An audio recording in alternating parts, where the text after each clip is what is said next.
Good evening, Dr. Vines. Thank you very much for your time. We are hearing reports that Palma has now been secured by Mozambique forces. Do you get any information from that region? Are you hearing anything specific from that region? Yeah, look, more or less Palma is secure now by government forces. They secured it yesterday. There are a bunch of journalists that went in, including international journalists. There was one team in. And so it's secure for now. The governor was interviewed by international media, and he said for now he was sure that the government was in control, but he couldn't indefinitely guarantee at the moment that it would remain in government control. So he was a bit evasive on that point. So how risky do you think it is to do business in that area? We're also hearing reports that Total has pulled its people out now. Yeah, so look, Total pulled its people out on Saturday, last Saturday. Basically, there had been scouts from the militant insurgents moving in towards the Afungi installation, and that was a trigger point for health and safety measures that Total decided to pull everybody out early yesterday, Saturday morning.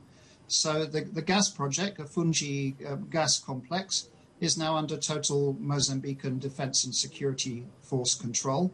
And Total hasn't decided to pull out of Mozambique, but it won't go back and start up the building and maintenance of the gas facilities until the security is guaranteed.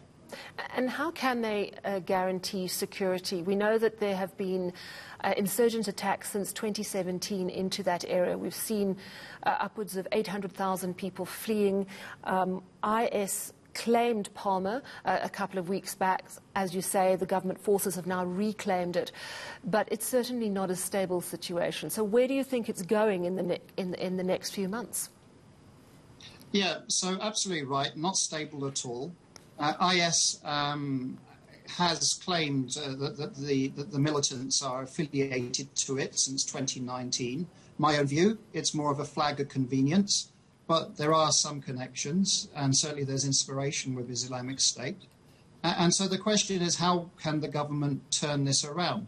The government previously, the Mozambican government, previously had relied on private military contractors, private security ones, privateers, if that's a better way of describing them.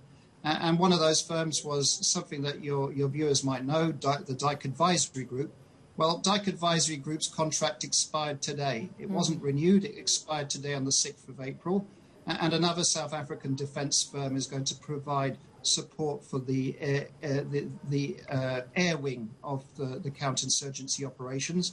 And that has been about bringing in various types of helicopters, so Gazelles, Mi-8s, and certainly an Mi-24 that's been filmed.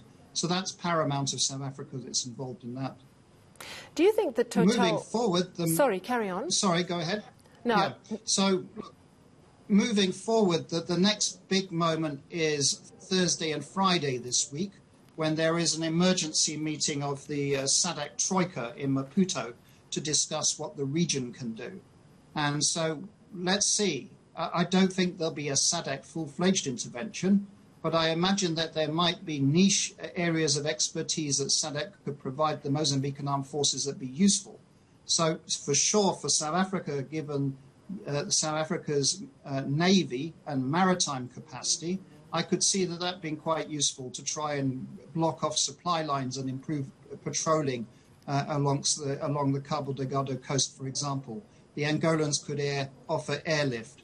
The Tanzanians definitely have intelligence and insights into the far north of Mozambique. This crisis is partly about Tanzania anyway. It's notable that the concentration of foreign fighters that are involved in Cabo Delgado are mostly Tanzanian. So SADC can really help the Mozambicans, but I don't think the Mozambicans would want this to become a full-fledged SADC intervention of any sort. What is going to happen to those very lucrative gas reserves? Is there a chance that Total might just decide it's too risky and pull out completely? And what might that mean to Mozambique? So it's a big deal. This is a multi-billion-dollar project. The gas off Cabo Delgado in northern Mozambique is world-class. It's truly significant. Hence why Total of France, Eni of Italy, and Exxon of the United States are involved, as well as a number of other partners. We'll see. Total has not pulled out of Mozambique. It's pulled out of Afungi for the security of its contractors and staff. And so it's now going to wait and see whether the Mozambican government, the defense and security forces in particular, can provide a credible, sustainable security guarantee. My guess, that's going to take a while, more than months, maybe a year or so.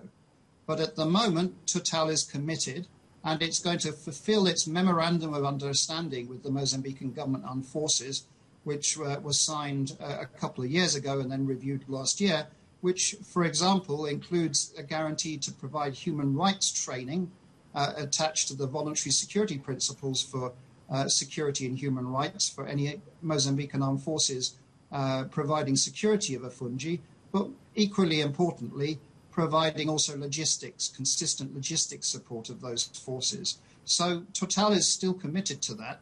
And I think Total at the moment has shot a warning across the bows of the Mozambican government saying, get your act together on security, but for now we still remain committed to this project.